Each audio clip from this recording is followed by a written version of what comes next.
লা লিগায় জয়ের ধারা অব্যাহত রাখল বার্সেলোনা। কাতালান জায়ান্টরা অ্যাথলেটিক ক্লাবকে হারিয়েছে 2-1 গোলে। এদিকে সেরিয়াতে লেচেকে 2-0 গোলে হারিয়েছে ইন্টার মিলান।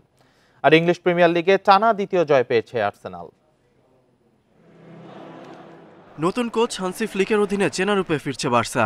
টিকি টাকার সঙ্গে প্রেসিং ফুটবলে 2 ম্যাচ পর অ্যাথলেটিক ক্লাবকে হারালো সাবেক চ্যাম্পিয়নরা। ম্যাচের শুরু থেকেই দাপট ব্লু গ্রানার। তোরেসের শট আর রাফিনিয়ার ফ্লিক অ্যাথলেটিক কিপার ঠেকাতে পারলেও 24 মিনিটে ইয়ামালের কাছে পরাস্ত হন।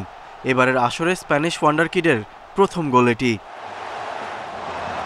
36 মিনিটে ব্যবধান বাড়ানোর সুযোগ পান লেভানডস্কি। তার শট ফিরে আসে পোস্টে লেগে। আর প্রথমার্ধের শেষ দিকে পেনাল্টি থেকে অ্যাথলেটিককে ওইহান সমতায় ফেরালে হতাশা ভর করে বার্সা শিবিরে।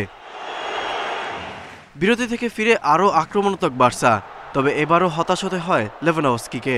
এবারও বাধা হয়ে দাঁড়ায় বার পোস্ট। অবশ্য শেষ পর্যন্ত 75 মিনিটে তার লক্ষ্যভেদেই জয় নিশ্চিত হয় বার্সেলোনার। সেরিয়াতে ঘুরে দাঁড়িয়েছে ইন্টার মিলান। প্রথম ম্যাচ ড্রয়ের পর নিজেদের দ্বিতীয় ম্যাচে কাঙ্ক্ষিত জয়, যার শুরুটা 5 মিনিটে ডারমিয়ানের গোলে। লেচেও বেশ কিছু আক্রমণ চালিয়েছে, তবে ফিনিশিং ব্যর্থতায় ম্যাচে ফেরা হয়নি। উল্টো দ্বিতীয়ার্ধে পেনাল্টি থেকে হাকানের লক্ষ্যভেদে ম্যাচ থেকে ছিটকে যায় তারা।